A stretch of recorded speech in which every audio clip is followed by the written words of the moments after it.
Bom dia, pessoal. Desculpe o atraso, coisas do trânsito de São Paulo.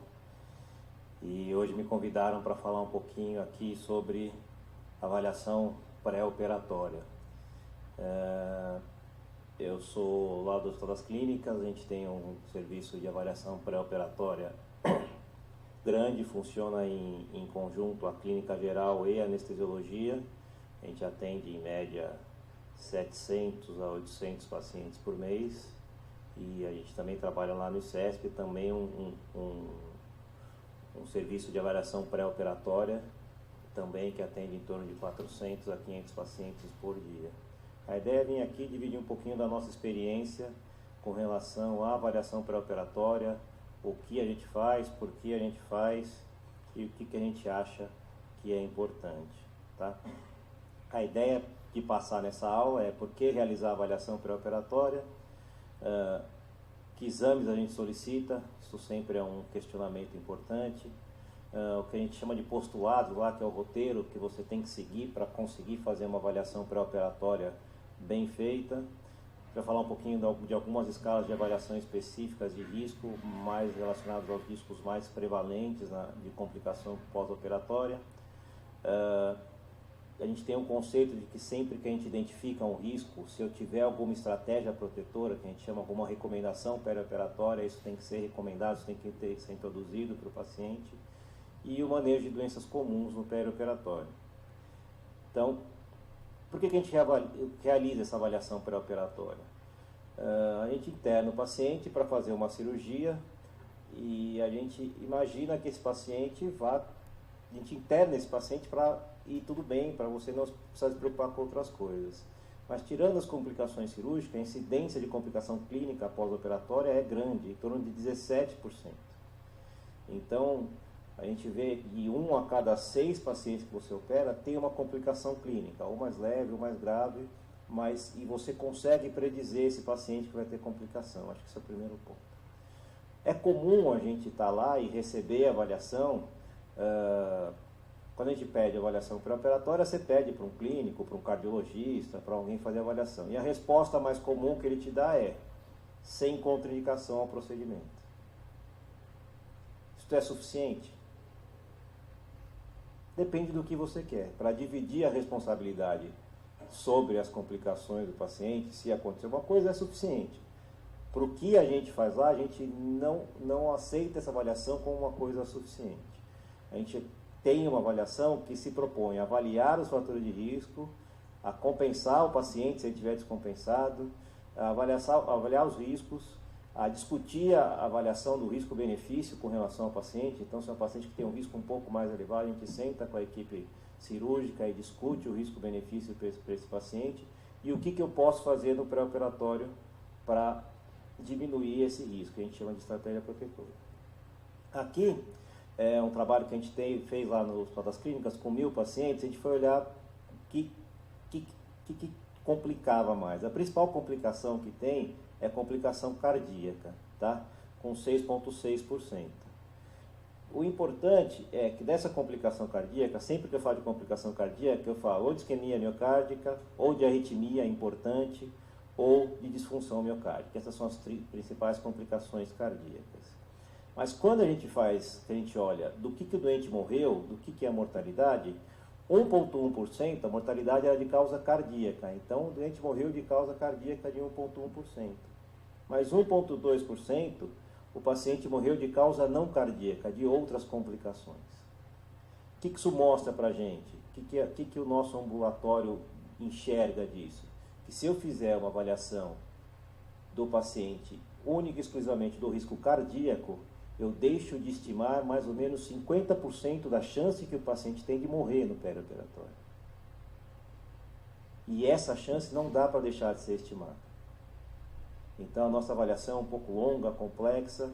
A gente faz questão de fazer tudo isso porque as outras complicações, se eu mando, por exemplo, para o cardiologista, ele só me responde risco cardíaco alto ou baixo ou moderado, o que ele responder, o resto das complicações que levam o paciente a óbito, eu deixo de avaliar.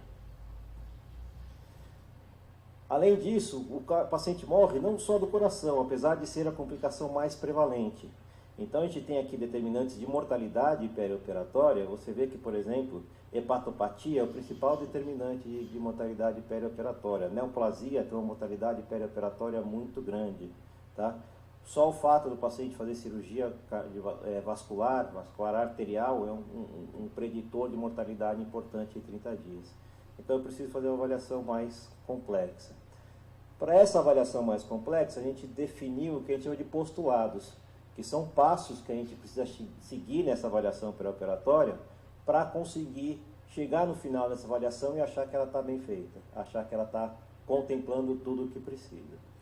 Os postulados começam com a anamnese. E a hora que eu falo da anamnese, a anamnese é o ponto mais crucial da avaliação pré-operatória. Tá? Quando eu penso em variável clínica, todas as variáveis clínicas que eu encontro na minha anamnese é a minha história clínica, meu exame clínico, tudo que eu encontro de alterado ou de positivo na minha história e no meu exame clínico está diretamente relacionado com complicação pós-operatória. Então esse é o primeiro ponto. Quando eu falo de terceira bulha, congestão pulmonar, varizes, broncoespasmo, sopro, antecedente de infarto, insuficiência renal, DPOC, qualquer uma dessas coisas, só o fato de o paciente ter, de você achar isso no seu exame clínico, isto está diretamente relacionado com complicação pós-operatória. Tá? Depois da anamnese, a gente vem com a solicitação de exames, né? A solicitação adequada de exames.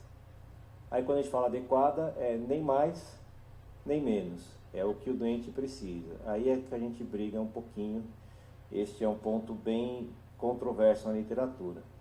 Mas a gente tem pelo menos uma dúzia de trabalhos na literatura demonstrando que os exames que eu solicito por uma rotina pré-operatória, sem olhar o paciente, olhar este paciente precisa desses exames pré-operatórios. Eu vou operar o doente, eu tenho uma rotina de exames. Eles não proporcionam nenhum benefício para o paciente. E a gente tem mais de uma dúzia de trabalhos aí, americanos, europeus, em vários locais. Tá? A gente publicou um trabalho desse no São Paulo Medical Journal, vendo se na nossa população é mais ou menos assim. O que acontece é que os exames eles têm uma quantidade de alteração, que é uma quantidade importante, mas essas alterações não estão ligadas com o paciente, ou elas são alterações muito pequenas para introduzir qualquer risco adicional ou qualquer conduta adicional que você faria para esse paciente. Apesar de tudo isso, por causa do perfil de faixa etária dos nossos pacientes, que são a maioria, em sua maioria idosos no nosso ambulatório, e com uma prevalência de comorbidade, especialmente hipertensão, diabetes, doença cardíaca, muito grande, a gente também tem uma rotina de solicitação de exames. Acho que todos os locais têm uma rotina de solicitação de exames. A gente tem uma rotina de solicitação de exames que a gente chama de rotina barata, de rápida obtenção, então são exames que eu consigo fazer e obter o resultado rápido, e que tem uma chance maior, uma prevalência maior de alteração na população que eu tenho. O ideal é que cada local tenha o seu protocolo de exames e decida isso. O fato é, qualquer protocolo de exames que você fizer, nenhum deles ajuda no pré-operatório.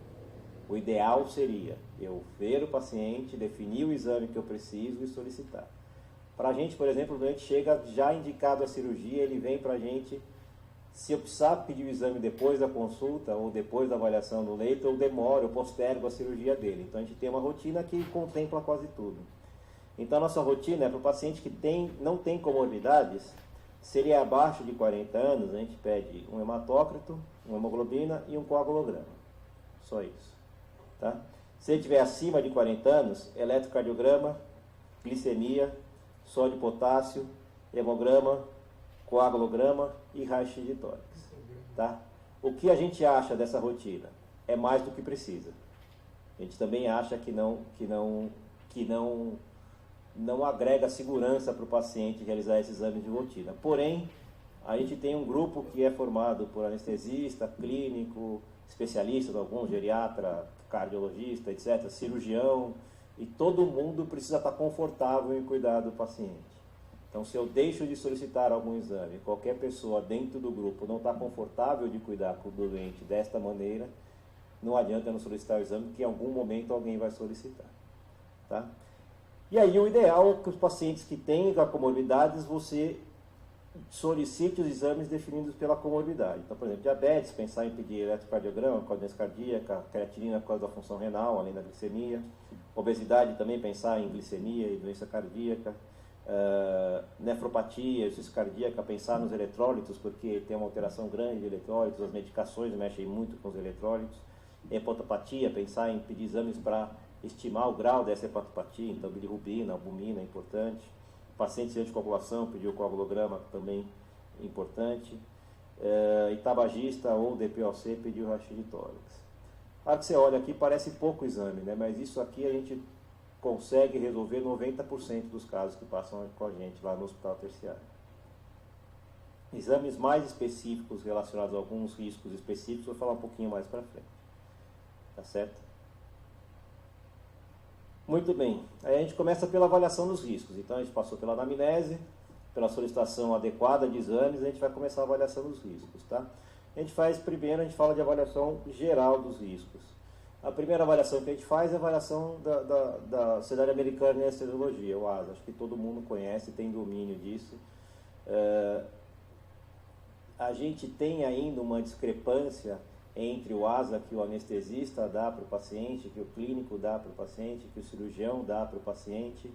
A discriminação ainda entre ASA 2 e 3 é uma coisa um pouco mais dificultosa. Agora, em 2014, a Sociedade Americana de Anestesiologia definiu ou descreveu melhor algumas patologias que se considera ASA 2 e 3, isso facilitou um pouquinho, mas está aí. A grande vantagem do ASA é que com uma avaliação simples, você prediz a mortalidade pós-operatória do paciente. Então, ASA 1 é um paciente normal. O que é ser normal para a Sociedade Americana de Anestesiologia? Ser saudável, não fumar, não beber, ou beber só de vez em quando. Já estou vendo que tem gente aí que não sei se está se considerando saudável, mas tudo bem. ASA 2, paciente tabagista, gravidez, etilismo social, obesidade com IMC entre 30 e 40, hipertensão e diabetes controlados, doença pulmonar leve. Então, uma asma controlada, um DPLC assintomático, isso são ASA 2. O ASA 3 são doenças descontroladas, diabetes, hipertensão, DPLC sintomático, obesidade com IMC acima de 40, dependência de álcool, aí o paciente que é dependente mesmo, marca-passo, insuficiência cardíaca, doença renal, história de infarto, história de AVC, colocação de stent, tudo isso é ASA 3, tá? Então, o paciente infartou faz 10 anos, está bem, etc. E continua sendo ASA 3 por causa da chance que isto aumenta dele ter um evento ruim pós-operatório. O ASA 4 são pacientes que teve eventos cardiovasculares ou cerebrovasculares recentes, infarto, AVC, AIT, cirurgia, stent, tudo menos que 3 meses, ICC grave com redução da fração de ejeção abaixo de 20%, e é o paciente que está em estágio, sepsis, CVD, doença renal pré-dialítica, mas que ainda não começou diálise, e esse paciente é um doente que tem uma mortalidade que é muito alta. Tá? E o ASA 5 é o paciente que, se você não operar, ele vai morrer. Então, aneurisma roto, trauma grave, esse é esse paciente. Tá? Aqui a gente vê que na nossa população, o ASA ele prediz bem a mortalidade. Você vê que a curva ROC aqui é uma curva ROC que te traz uma curaça de mais de 75%. E comparando com outros índices de avaliação, mesmo cardíaca ou avaliações gerais, isto traz uma correlação importante com mortalidade. Então, o índice, apesar de ser simples, ele é um índice que ainda prediz muito bem mortalidade em 30 dias. Aqui a gente vai passar agora para a avaliação de alguns riscos específicos, tá? Então, vou falar do risco cardíaco, que é o risco mais prevalente, o principal risco de complicação clínica pós-operatória. a gente começa a avaliar o risco intrínseco. O que é o risco intrínseco? É um risco da própria cirurgia. Mas lembrar que este risco intrínseco é um risco de complicação cardíaca. A gente faz um pouquinho de confusão desse risco intrínseco. Ele tem uma correlação muito boa com o porte cirúrgico, mas não é a mesma coisa. Então, este risco é um índice de complicação cardíaca, de chance do paciente ter infarto, disfunção miocárdica, arritmia importante, VAVT no pós-operatório. As cirurgias de alto risco, o American College ele coloca os pacientes idosos com cirurgia de emergência, cirurgias vasculares arteriais e operações prolongadas com grande perda de fluido. E ele para nisso. O europeu ele acabou descrevendo o que ele chama dessas operações prolongadas com perda de fluido, que aí são ressecções hepáticas, duodeno-pancreatectomia, esofagectomia, ressecção adrenal, pneumectomia, cistectomia, transplante. Então essas são as cirurgias que têm alto risco de complicação cardíaca pós-operatória. E esse alto risco é acima de 5%. As cirurgias que têm baixo risco, que não complicam nunca, são cirurgias endoscópicas, superficiais, oftalmológicas. Mama entra nesse tipo de cirurgia. A gente só precisa tomar um certo cuidado, que quando você soma procedimentos de baixo risco no mesmo momento, este risco não cabe mais você classificar esse paciente como baixo risco. O grande exemplo é plástico. Então você vai fazer, sei lá, uma prótese de mama numa jovem de 30 anos, que dura, sei lá, uma hora e meia, você faz com microcirurgia, etc., é uma cirurgia. Você pega uma senhora de 50 que vai fazer blefaro, facelift, mama, lipoescultura, abdominoplastia, lipoaspiração, etc., não dá para classificar mais ela como baixo risco. Tá? Isso é um erro bem comum que a gente vê. O resto é intermediário. Então, a endarterectomia de carótidas é a única cirurgia vascular arterial que entra como risco intermediário. Nos consensos, a nossa casuística lá no Hospital das Clínicas, ela tem mais de 5% de chance, ela é como alto risco. Então depende muito do local que você está, do hospital que você está, se isto vai como intermediário ou alto. A gente lá classifica como alto, nos consensos está como intermediário. E aí cabeça e pescoço, outras cirurgias torácicas, neurológicas, intraperitoneais, ortopédicas, todas essas urológicas, ginecológicas, todas essas são cirurgias de risco intermediário, que tem de 1 a 5% de chance de complicação. A gente também testou essa classificação lá no Hospital das Clínicas. Essa classificação se encaixa na nossa população. Então, nossos pacientes de baixo risco eram basicamente catarata, então não teve nenhuma complicação. Risco intermediário a gente teve 4,7% e alto risco 17,1%. Apesar da gente se encaixar nessa classificação, esse índice ainda é um índice bem acima do que a literatura dos países desenvolvidos mostra. Então a gente está trabalhando para ver se a gente consegue diminuir mais ainda esse índice. Falar um pouquinho do risco de complicação pulmonar. Aí eu vou trazer alguns índices para vocês. Isso é uma coisa desculpa, o índice de complicação cardíaca. Vou trazer alguns índices para vocês, porque a gente tem aí na literatura milhões de índices, milhões é um exagero, mas tem vários índices de complicação cardíaca usados até hoje. Por exemplo, esse é o de Goldman, que é de 74, eu acho, e que ainda hoje é bastante usado. Você ainda pega bastante avaliação pré-operatória usando esse índice. O importante é que se use o índice. Usar o índice é melhor do que nosso achismo. Tá? Qual índice você usa vai depender muito da sua expertise, do que você tem de conhecimento, etc. Este é o índice de Goldman, esse é o algoritmo da American College of Physicians, tá? Ele usa o índice de DETS, que depois ele usa algumas outras variáveis. Esse é o índice de Lee, esse é o índice que tem sido mais usado ultimamente. Ele é o índice que tem mais publicação usando esse índice, pelo menos por enquanto, principalmente mais publicação prospectiva. Então ele é um índice que é um índice importante da gente conhecer. Ele, como complicação cardíaca, ele coloca infarto, edema agudo de pulmão, edema agudo entre aspas não, só edema pulmonar, então congestão pulmonar, fibrilação ventricular, PCR e BAVT. Então é um índice que olha para várias complicações, tá? Ele começa com um tipo de cirurgia, com uma cirurgia intraperitoneal, intratorácica ou vascular, e depois ele coloca mais 5 variáveis. Essa é a grande vantagem do índice. Você faz um índice que é um bom preditor com 6 variáveis.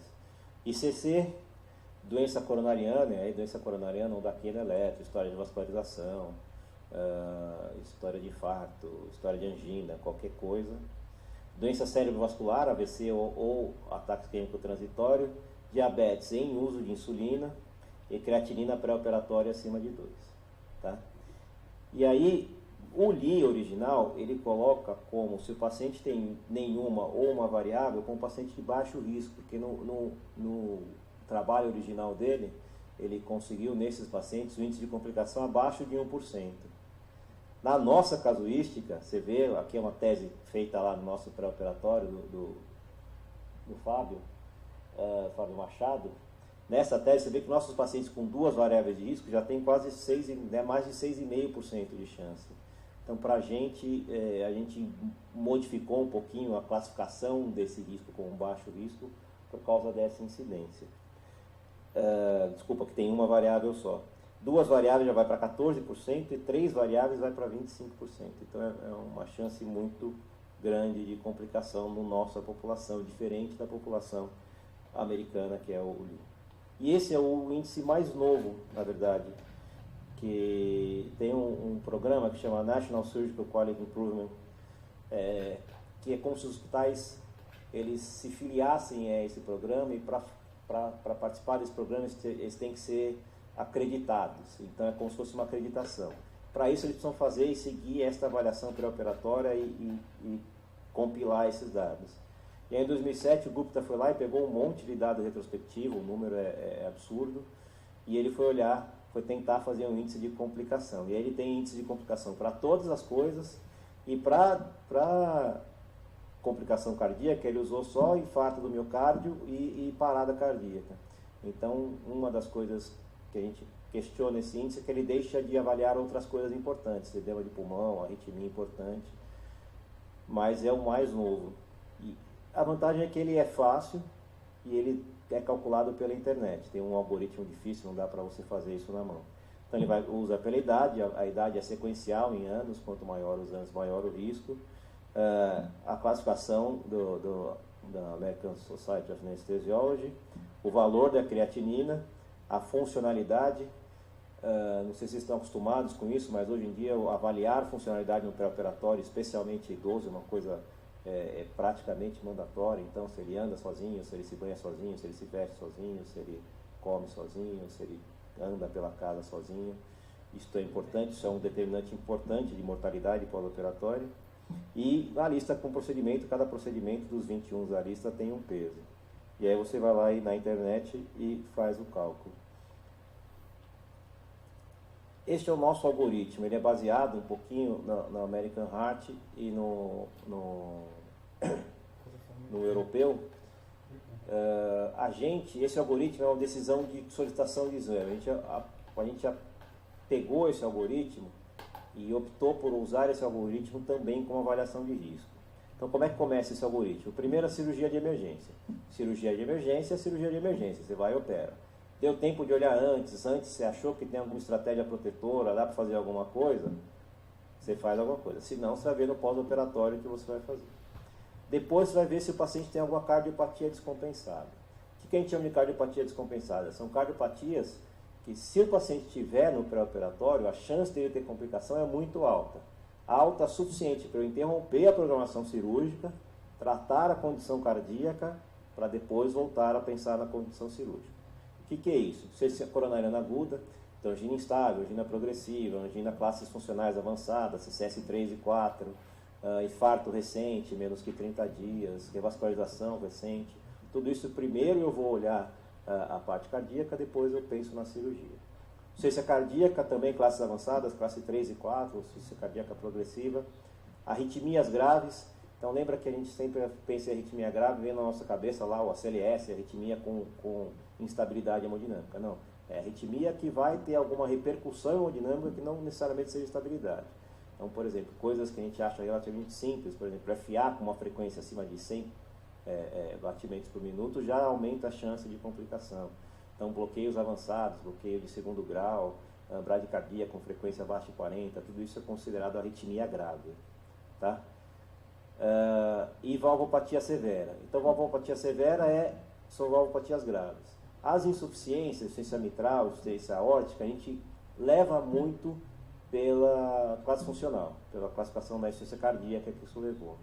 As estenoses, elas podem vir oligossintomáticas ou assintomáticas, então a gente leva pela gravidade da estenose. Então, a estenose aórtica grave, que é o gradiente acima de 40, gradiente sistólico, acima de 40, ou gradiente médio, acima de 40, ou área valvar acima de 1, abaixo de 1 centímetro, é grave.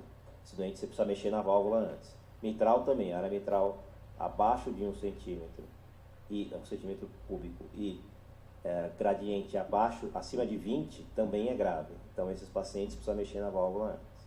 Tá? Bom, não tem nenhuma dessas cardiopatias descompensadas. Se a cirurgia for de baixo risco, eu vou proceder à cirurgia sem mais delongas. Com os exames pré-operatórios que eu já fiz, que ele precisa, eu vou compensar as comorbidades dos pacientes e vou mandar para a cirurgia.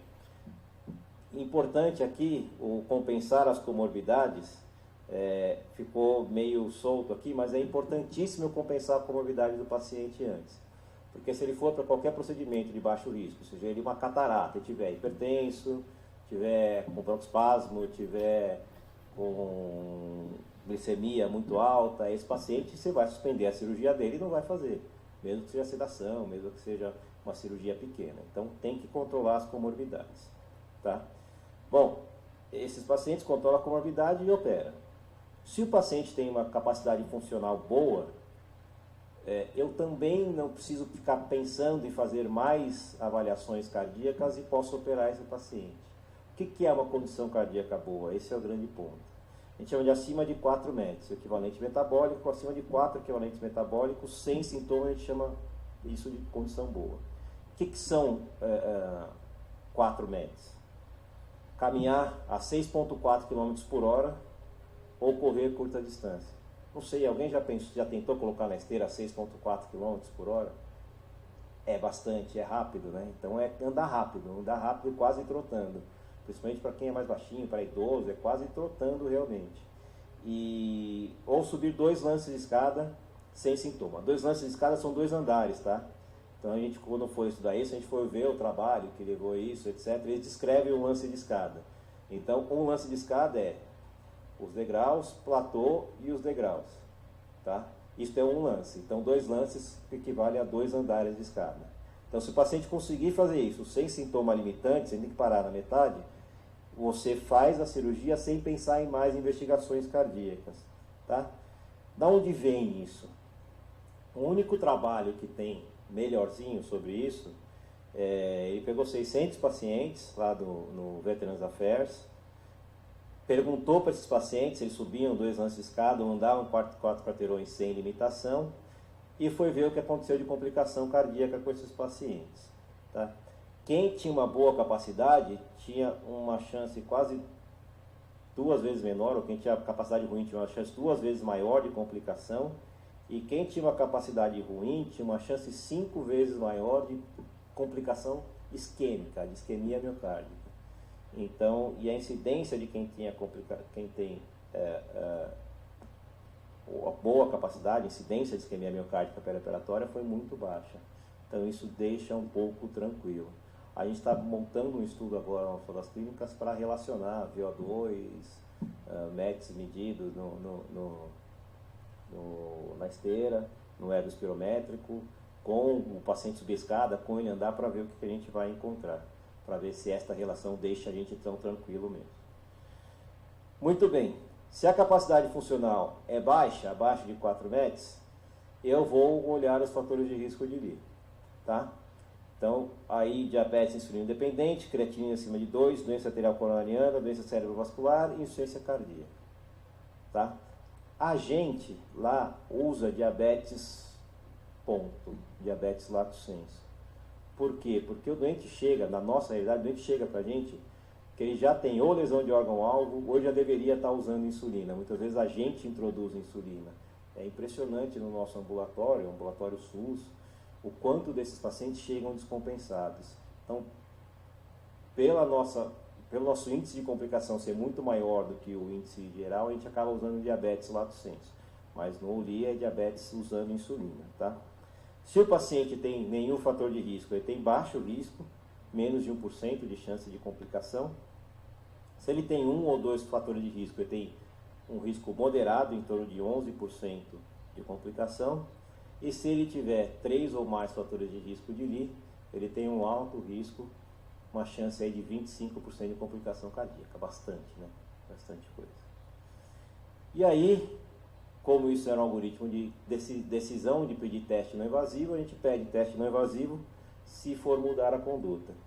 Já vou falar um pouquinho disso. Isso aqui é a mesma coisa com o algoritmo de 2014 esse do American Heart, só muda a conformação. Muito bem. Preciso pedir outro teste, meu paciente? É bastante discutível, tá? Então eu vou dizer o que está escrito nos consensos e o que a gente faz. Primeiro, o ecocardiograma. A gente vê muito como rotina ser pedido o ecocardiograma no pré-operatório. O eco ele só é útil de verdade ou quando você tem suspeita clínica de CC, se no seu exame clínico, se na sua história você suspeitou de insuficiência cardíaca, ou se você achou alguma coisa que te leva a pensar em doença valvar. Então ele tem um sopro, tem alguma outra coisa que te leve a pensar em doença valvar. Fora isso, o ecocardiograma ajuda muito pouco, tá? Se você for olhar nos consensos, ele está lá, no melhor consenso, ele está como 2B para cirurgia de grande porte com doente com um monte de fator de risco. Então, o ecocardiograma de rotina ajuda muito pouco no pré-operatório. Eu tenho uma briga com os anestesistas lá do HC, porque eles também gostam bastante de ecocardiograma no pré-operatório. O ecocardiograma ajudaria em cirurgias maiores. O que a gente vê hoje, na hora que você vai estudar cirurgia guiada por meta, tanto faz a fração de ejeção do cara antes. Ele vai piorar no intraoperatório se o volume for ruim, se ele fazer inflamação sistêmica, se ganhar muito volume, pouco volume. O ideal para esses doentes é que você monitore o débito intraoperatório. O débito pré-operatório pode, inclusive, te dar uma falsa noção de que o débito dele dentro da cirurgia vai ser legal sempre. Então ele ajuda muito pouco de verdade, tá? Bom, meu doente tem história de CC, não tem eco recente, aí vale a pena fazer, tá? Fora isto. Bom, teste para isquemia. Quando eu falo de teste para isquemia, o que eu falo? Teste de esforço, então, cintilografia miocárdica, ecocardiograma com estresse. A primeira coisa é, lembra que se eu for pedir esse teste no pré-operatório, se ele me vier com indicação de revascularização, eu paro tudo, a minha programação cirúrgica, vou mexer no coração e vou fazer isso lá na frente. Então, se for uma cirurgia que a gente chama de time sensitivity, quer dizer que o tempo até a cirurgia seja um fator limitante para eu mexer no coração, eu vou cardioproteger esse paciente e não vou pensar em teste não invasivo, tá? E a segunda coisa que é importante, a gente tem alguns artigos, 2 deles mais importantes, um que chama CARP e outro que chama de CRISI-5. Esses 2 estudos mostraram que para doentes coronarianos estáveis, você pedir teste não invasivo não muda a chance dele ter complicação pós-operatória. Mas, você revascular esse paciente no pré-operatório não muda a chance dele ter complicação pós-operatória. Só para dar um exemplo, o estudo CARP, ele pegou pacientes que estavam em pré-operatório de aneurisma de cirurgia vascular e fez CAT em todo mundo. Para entrar no estudo, precisava ter uma obstrução de coronária de pelo menos 70% para entrar no estudo. Tá? Ele excluiu só fração de ejeção abaixo de 20 e lesão de tronco. Entrou no estudo, ele randomizou. Metade ele revascularizou, ou cirurgicamente, ou com angioplastia estente, se fosse indicado. Metade ele manteve o tratamento clínico. Esses pacientes no pós-operatório tiveram infarto igual, angina igual, disfunção miocárdica igual, arritmia igual, mortalidade igual. O outro estudo de CRISI-5 acompanhou esses pacientes até 2 anos depois da cirurgia. 2 anos depois da cirurgia era tudo igual, não melhorou nada revascularizar esse paciente. Então, doente coronariano estável, pensa se vai revascularizar esse paciente. Para proteger ele estável, pouco provável que você consiga. O que eu fiz aqui? Muito bem. Então é isso, quando você vai pedir no seu teste não invasivo, você precisa pensar em tudo isso. Primeiro, se você pode parar a cirurgia, e depois se você está protegendo realmente o seu paciente, se você precisar revascularizar. Tá? Para quem você pede então? Para o doente que é sintomático, mesmo com boa medicação, paciente que tem suspeita de isquemia, com disfunção miocárdica, que nos seus exames pré-operatórios, o eletro, o raio-x, se tem alguma dúvida, na sua história se ainda tem muita dúvida se ele tem doença, esse doente sim, mas o doente que é coronariano conhecido, estável, está lá na sua angina classificacional 2, assim, ou classificacional 1, assintomático, este doente, você revascularizar ele, você não protege contra isquemia no pós-operatório.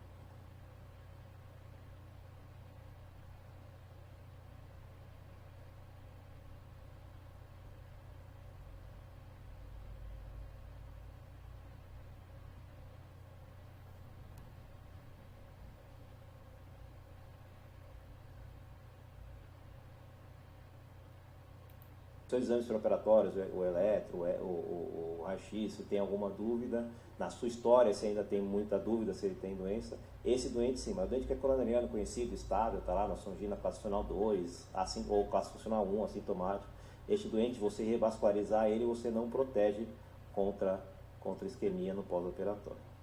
Tá? Bom, falei um pouquinho das estratégias de redução de risco, né? Então, a gente foi lá, anamnese, que está totalmente ligada com complicação, os exames que estão pouco ligados com complicação, só se estiverem relacionados com a anamnese, avaliação dos riscos, a gente fez a avaliação do risco geral, avaliação do risco cardíaco, avaliou o risco cardíaco, tem que pensar se tem estratégia protetora. Então, estratégia protetora a gente pode passar por revascularização, que é isso que eu acabei de falar para vocês, ou cardioproteção farmacológica, que é os principais agentes de cardioproteção são aspirina, AS, né, beta-bloqueador, estatina e o normotermínio. Tá? AS, eu vou falar pouco aqui, porque tem bastante coisa ainda para falar. A hora que você vai para as evidências, tem trabalhos novos, etc., a grande discussão é em que momento que o AS faz sangrar mais e em que momento que o AS vai proteger o paciente contra evento. Se for olhar o consenso brasileiro, ele pede para manter para todo doente que é coronariopata uma dose baixa, entre 75 a 100 miligramas. Esses pacientes devem continuar usando o AS. 2 exceções, RTU de próstata e neurocirurgia. Por que essas 2 exceções? A AS nessas 2 situações aumentou o sangramento importante. Tá? Tem um estudo novo, que é o POISE, que usou a AS no perioperatório. O que ele mostrou? O POISE só tinha paciente de baixo risco. Os pacientes de baixo risco não diminuiu o evento e aumentou sangramento importante. Tem outro estudo do British Journal of Anesthesiology, pegando pacientes de mais alto risco, e ele mostrou que nesses pacientes de mais alto risco, você diminui o evento sem aumentar sangramento. Então vai um pouco do risco do paciente. Pacientes de maior risco, por exemplo, doente coronariano, vale a pena manter a AS. Paciente de baixo risco, está tomando a AS para profilaxia primária, nunca teve AVC, nunca infartou, etc., esse doente vale a pena suspender o AS. Suspender o AS idealmente 7 dias antes, com algumas evidências que 3 dias é bem suficiente para você fazer qualquer coágulo sem problema nenhum. Tá? Então, se não suspendeu 7 dias, mas tem 3 dias de suspensão, hoje em dia a gente não precisa suspender mais o procedimento, você consegue fazer com tranquilidade. Beta-bloqueador, isso é uma outra coisa também que bastante controversa.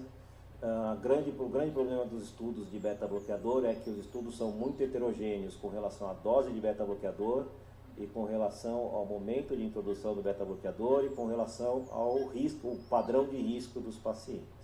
Tá? De modo geral, o que os consensos dizem? Manter para quem está tomando, então quem vem usando beta-bloqueador, você mantém o beta-bloqueador. Para paciente de alto risco, tem mais de 3 fatores de risco, cirurgia de baixo risco, você não faz cardioproteção nenhuma, tá? Esqueci de falar disso. Aquelas cirurgias de baixo risco, catarata, superficial, cardioproteção, o índice de chance de complicação é tão baixo que você não precisa fazer nada. Tá? Então, paciente de alto risco, você pode introduzir beta-bloqueador.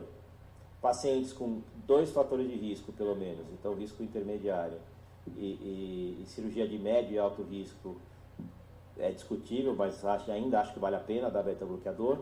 Quando o paciente tem um fator de risco, e esse fator de risco não é nem ICC, nem doença coronariana, que era o que o paciente já devia estar usando o beta-bloqueador, aí é discutível introduzir. 2 coisas importantes com o beta-bloqueador. Se for para introduzir no dia anterior à cirurgia, não introduza, tá? Então tem que ter recomendação hoje contra introduzir no dia anterior da cirurgia. Então, idealmente, a gente, como faz avaliação ambulatorial, a gente começa uma semana antes, tá? Mas no dia da cirurgia, de preferência, não introduzir. A segunda coisa é ajustar a dose para a frequência cardíaca. Os estudos que tiveram evento pior com beta-bloqueador foram estudos que não tiveram dose ajustada para a frequência cardíaca. Foram doses fixas de beta-bloqueador. Então, a frequência, idealmente, deve ficar entre 60 e 70, sempre que você introduz beta-bloqueador. Tá? Então, esta é a ideia. Quando fica acima de 70, a chance de complicação é maior do que quando fica abaixo de 70. Tá? E quando faz bradicardia, que é o que aconteceu no pós, e também a chance de complicação é maior. Então, esta faixa de 60 a 70 parece ser mais segura. Então, este é o principal com relação ao beta-bloqueador. Estatina também diminui complicação cardíaca pós-operatória. Então, as indicações são cirurgia vascular para todo mundo. É difícil ter um doente vascular, a não ser que seja trauma, fístula, alguma coisa assim, que não tenha fator de risco. Paciente que veio usando estatina e paciente com pelo menos 2 fatores de risco, cirurgia não cirurgia pequena, cirurgia de risco intermediário ou alto. Esses são os pacientes que, se não estão usando estatina, devem ser introduzidos. Os melhores trabalhos, a gente publicou um trabalho de Journal of Vascular Surgery, que a gente começava com atorvastatina 20 mg 15 dias antes da cirurgia e mantinha por 30 dias. Tá? O ideal é que comece realmente antes da cirurgia, o quanto antes a gente não sabe. Tem um estudo correndo agora que chama LODE, que você dá a estatina para o paciente na noite anterior da cirurgia e vê se mantém uma semana, doses mais altas, vê se dá resultado. Pode ser que a gente consiga uma coisa que logo no pré-operatório diminua o risco. Isto aqui eu gosto de trazer esse gráfico pensando em normotermia. A gente pensa pouco no paciente, pensa muito na gente. A gente está lá no centro cirúrgico, ar-condicionado legalzinho, geladinho, aquele monte de roupa sem passar frio, sem passar calor, desculpa.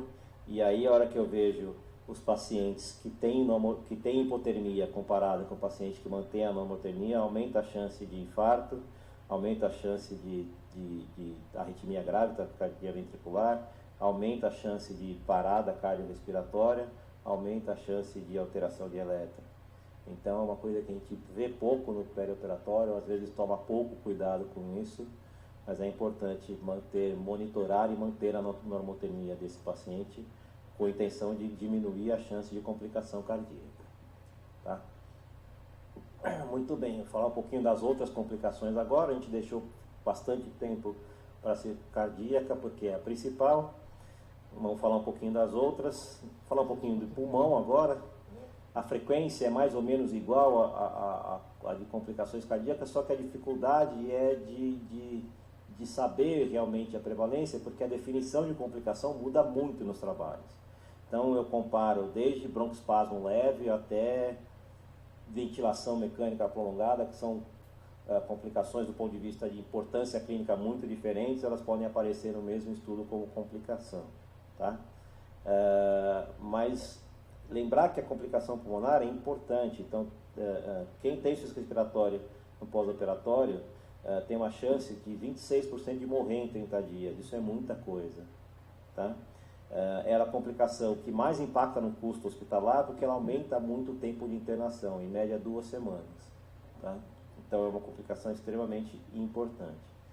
A gente tem fatores de risco relacionados ao paciente, os principais são idade avançada, DPOC, o ASA é um preditor de risco de complicação pulmonar, tabagismo, insuficiência cardíaca, hipoalbuminemia, albumina abaixo de 3,5, dependência funcional, então aquilo que eu falei dente que é dependente, e hipercapnia, retenção de CO2 são fatores relacionados ao paciente.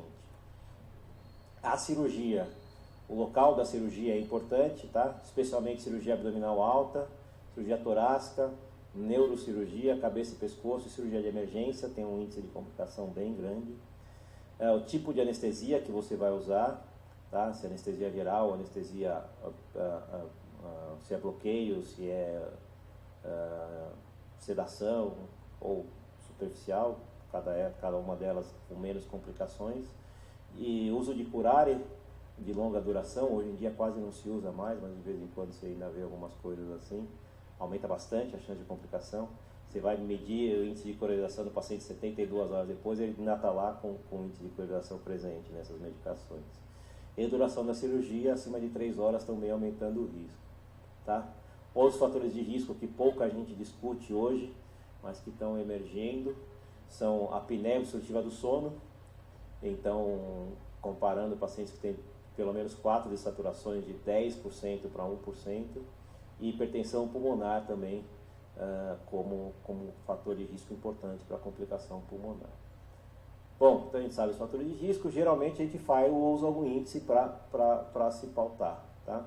Então eu vou aqui, esse é o PORT, esse é o primeiro, de 84 é o PORT. Esse é o único índice que tem variáveis espirométricas, tá? Para a gente avaliar o risco, os outros índices não tem. E esse é o outro índice que fala do peso acima de 150% do ideal. Tá? Isso é importante porque vocês vão ver que a espirometria ajuda pouco no perioperatório, porque usar ou não a espirometria muda pouco para o doente que está estável para a cirurgia. E o peso, poucos trabalhos conseguem mostrar o peso realmente como fator de risco. Apesar do que a gente vê é que a quantidade de obesos importantes nos estudos são pequenas. Tá? Outra coisa interessante desse índice é que ele traz sintomas. Né? Hoje em dia você não consegue fazer o índice com sintomas porque você não registra isso no prontuário. Que é uma coisa meio maluca, né? Você não registra de forma recuperável facilmente. Você não tem um cliquezinho para você dar em tosse, em chiado, em catarro, etc. no prontuário. Isto vai no texto livre e você não recupera. Este aqui, eu gosto desse índice porque a grande vantagem é que, como complicação pós-operatória pulmonar é muito variável, esses índices que te falam do índice de uma complicação específica, esse é o índice de disfunção respiratória, de insuficiência respiratória pós-operatória, ele te dá uma realidade muito mais definida, direcionada sobre qual complicação você está falando. Tá? Tem coisas relacionadas ao procedimento, à idade, ao grau funcional e às disfunções orgânicas. O que é importante? A hora que eu olho quantos pontos eu forneço do paciente cada uma das coisas, eu olho que o procedimento, o tipo de procedimento que eu vou realizar é mais importante do que qualquer outra coisa. Tá? Mais importante, por exemplo, que DPOC, mais importante do que a dependência, mais importante do que a idade. Vocês vão ver nos índices de complicação pulmonar que o tipo de procedimento é muito relevante para a chance de complicação. E isso é importante porque eu pego um paciente que não tem disfunção pulmonar, que não tem história de doença pulmonar, que não fuma, e o risco dele de complicação de insuficiência respiratória no pós-operatório pode sim ser grande.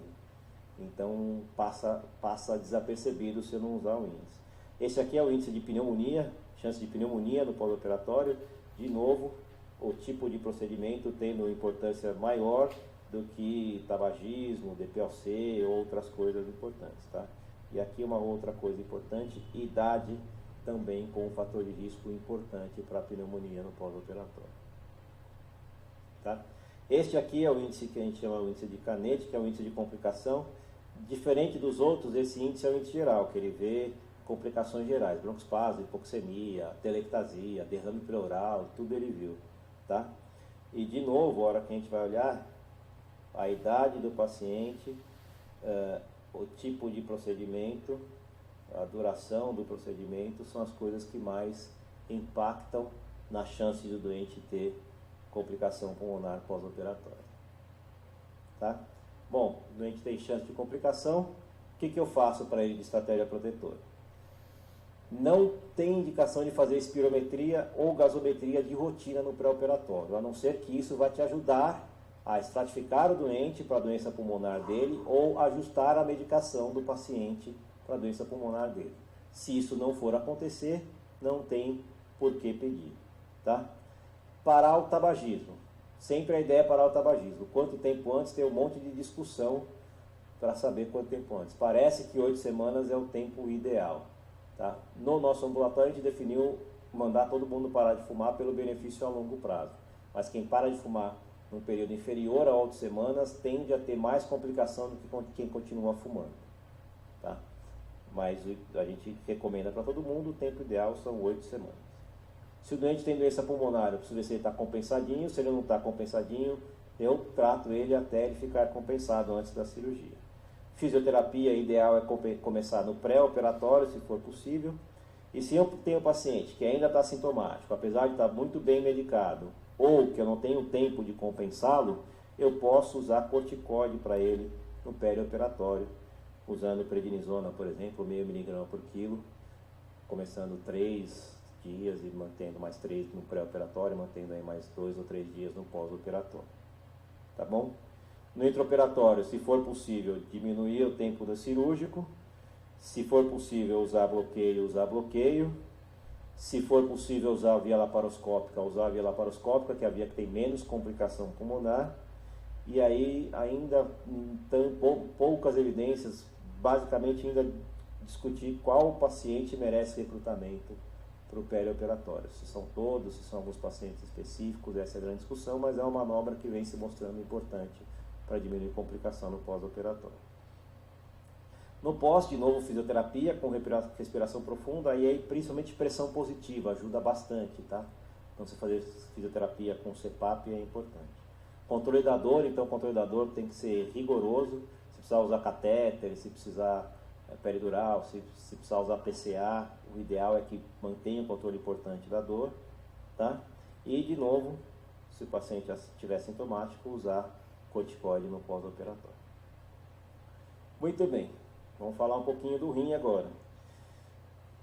A maior parte dos doentes que estão no hospital que tem insuficiência renal são pacientes em pós-operatório. Tá? Quando a cirurgia é grande, médio ou grande porte, a prevalência é maior do que 20%. Então, pensando em cirurgia de médio e grande porte, 1 a cada 5 pacientes vai ter insuficiência renal pós-operatório. Bastante coisa. Tá?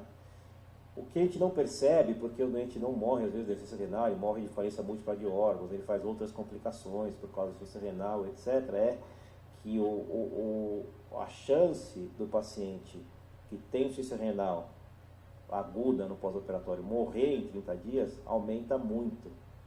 Aumenta mais de 7 vezes. E é uma complicação que às vezes passa um pouco desapercebida.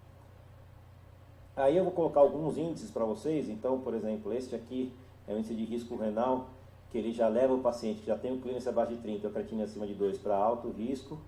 E se ele tiver ICC, insuficiência renal moderada, diabetes, icterícia, desidratação, relação ureia-creatinina acima de 40, também aumenta o risco dele ter complicação renal.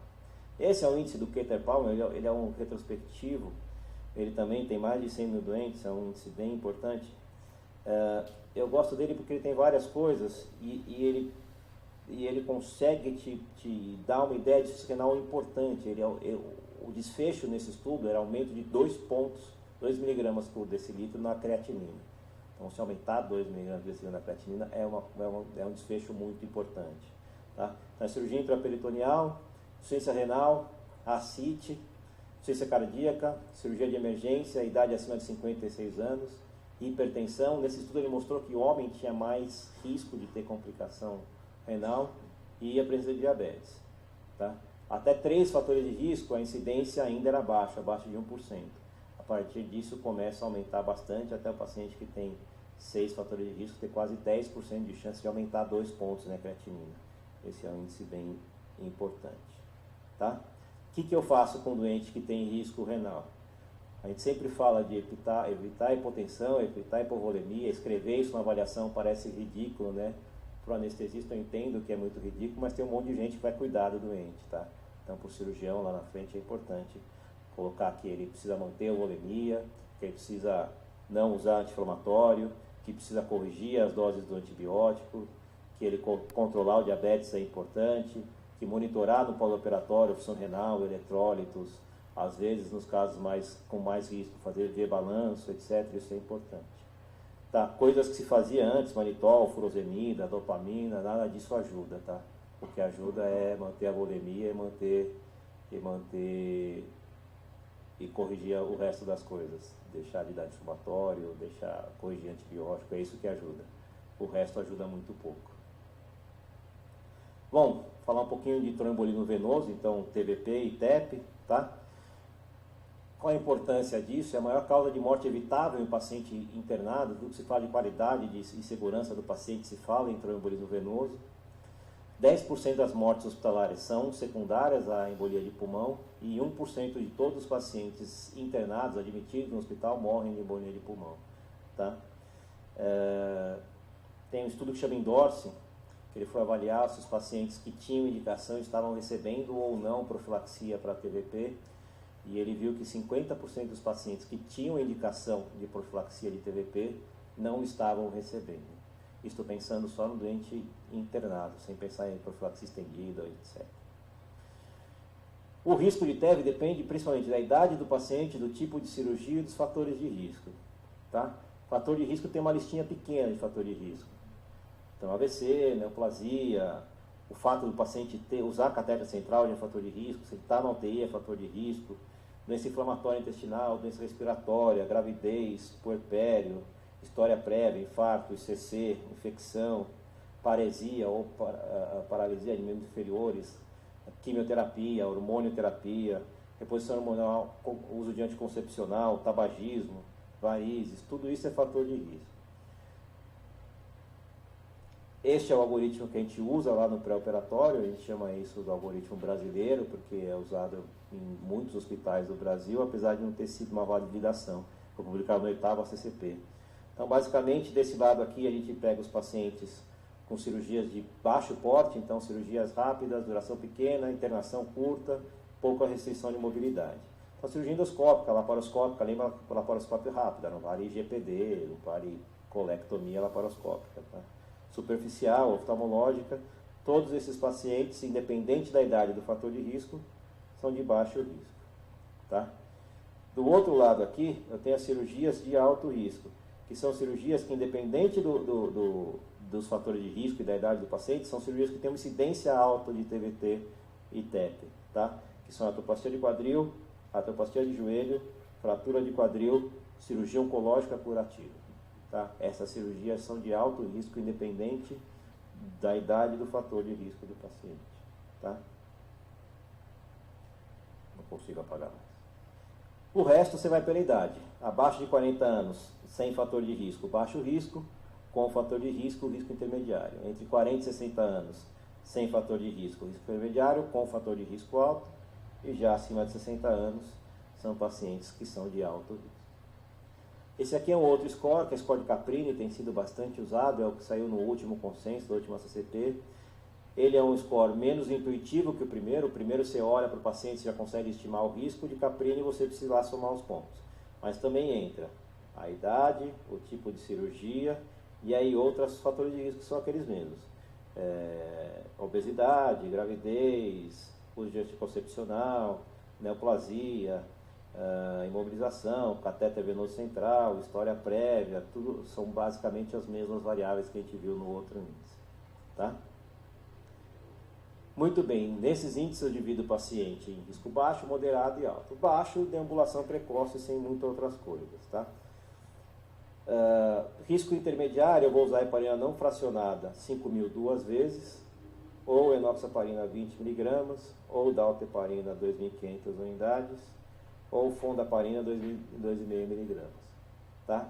Para o alto risco, 5.000 unidades 3 vezes por dia, enoxaparina 40 mg, dalteparina 5.000 unidades e fondaparina 2,5 mg. Aqui, lembrar dos anticoagulantes orais diretos, a gente chama mais de novos, que eles não são tão mais novos, mas lembrar que esses anticoagulantes orais diretos eles estão liberados para ser usados especificamente em artroplastias de quadril e joelho, tá? Não dá para usar, não tem trabalho mostrando em outras situações, e nas outras situações que foram usadas ocorreu mais sangramento. Então, esses anticoagulantes orais diretos, eles são para ser usados em artroplastias de quadril e de joelho. Perfeito? Muito bem. Cuidado com a profilaxia, com o tempo que eu tenho que esperar até bloqueio, tá? Então, se eu fiz uma dose anterior de profilaxia para fazer um bloqueio, eu preciso aguardar pelo menos 12 horas, tá? Então, entre a profilaxia e o bloqueio, eu preciso aguardar 12 horas. E, se eu fiz o bloqueio e vou fazer uma dose de profilaxia, eu vou aguardar pelo menos 4 horas. Se o paciente mantém o catéter peridural lá para analgesia, enquanto ele mantém o catéter, eu mantenho a profilaxia sem problema nenhum. Eu vou respeitar os mesmos períodos quando eu for retirar o catéter. Então, se eu fiz a dose de profilaxia antes, eu espero 12 horas para retirar o catéter. Se eu retirei o catéter, eu espero pelo menos 4 horas até fazer a dose de profilaxia. Tá? Quanto tempo de cirurgia, quanto tempo de profilaxia que eu mantenho? No geral, 7 a 10 dias, tá? Mas tem algumas recomendações para você estender essa profilaxia, tá? Prótese de quadril e joelho, 4 a 5 semanas. Cirurgia oncológica, 3 semanas depois da alta, então está no total de 4 semanas. E trauma, aí vai depender do paciente, se ele ficar imóvel, 3 a 6 meses depois do trauma. Perfeito? Falar um pouquinho de risco de delírio. A incidência pode chegar até 60% em pacientes acima de 65 anos. E isto aumenta a mortalidade em 20 a 30%, tá? Os fatores de risco são muitos, tá? Mas idade, principalmente, disfunção cognitiva prévia, distúrbio metabólico são os principais. E a estratégia protetora para delírio, a gente precisa lembrar que estratégia protetora para delírio não é fazer aldol no paciente, que eu acho que esse é a principal conduta que a gente vai olhar retrospectivamente nos prontuários. Então, eu preciso ver hidratação, distúrbio eletrolítico, medida ambiental, abstinência de drogas. Então, a gente sempre fala para não usar benzodiazepínico, etc. Mas se ele estiver usando, precisa manter, porque a abstinência dá o delírio. Controlador, mobilizar, ver se não está com bexigoma, se não está com fecaloma obstipado. E deixar a restrição e a medicação sempre para a última coisa. Hipertensão. Coisa mais importante que eu tenho para falar aqui de hipertensão, nesse trabalho aqui, pegaram vários grupos e trataram a hipertensão pré-operatória. Esse grupo 3 eram pacientes que chegavam hipertensos e tomavam medicação logo antes da cirurgia ou na noite anterior da cirurgia. Isso aumenta muito a chance dele ter evento hipertensivo. Mesmo que ele chegue legal na cirurgia, que você consiga baixar a PA dele, ele chega lá na cirurgia e tem uma chance maior de ter pico hipertensivo. Então, o ideal é que eu tenha mais tempo para controlar a pressão. Qualquer medicação, objetivando controlar a pressão. Não tive tempo para controlar a pressão. Deixa eu tirar a foto. Não tive tempo para controlar a pressão. Não deu certo. Bom, eu vou medicar a pressão só se ela tiver acima de 180 por 110 e o paciente tiver múltiplas comorbidades. Se ela estiver abaixo de 180 por 110, eu faço a indução e vou manejando essa PA aí no intraoperatório, tá? Também a ideia é tentar deixar a PA o mais normal possível, tá? O diabetes é muito comum descompensar na cirurgia por causa da resposta metabólica ao estresse. Na minha época de formação era metabólica, era normal, você deixava, tudo bem. Hoje em dia a gente vê que controlar isso diminui até a mortalidade do paciente, especificamente paciente cirúrgico, tá? O que a gente faz? No dia da cirurgia, suspende os hipoglicemiantes. Hoje em dia é seguro, tá? A gente sabe que até metformina você pode até usar no dia anterior, só não usar no dia. Só cuidado com diabinese, que é propamida. Não sei se vocês lembram disso, ainda de vez em quando a gente ainda vê um doente usando isso, que você precisa suspender antes, mas isso é muito raro, tá? A gente mantém uma infusãozinha de soro glicosado para diminuir cetose, tá? Então, se eu deixo o paciente totalmente em jejum, não dou glicose para ele, eu tenho cetose, o receptor do GLUT4 da membrana, o receptor da insulina esconde, na hora de compensar esse diabetes, na hora da ação da insulina fica pior. Vou fazendo controle de glicemia capilar a cada 2 ou 4 horas, dependendo de como o paciente está descompensado e do tamanho da cirurgia. E o objetivo é manter restrito mesmo, abaixo de 150. Não mantive abaixo de 150, insulina regular EV. Isso aqui é a coisa que está recomendada em todos os consensos, que eu não consigo fazer em lugar nenhum, a não ser que o paciente esteja na UTI. Mas é o que é ideal para o paciente, tá? E ainda, se eu for falar ainda, tem um monte de coisa que a gente costuma avaliar dependendo do paciente, tá? Risco hepático, endocardite, insuficiência adrenal, hipocalcemia, manejo de anticoagulação, etc.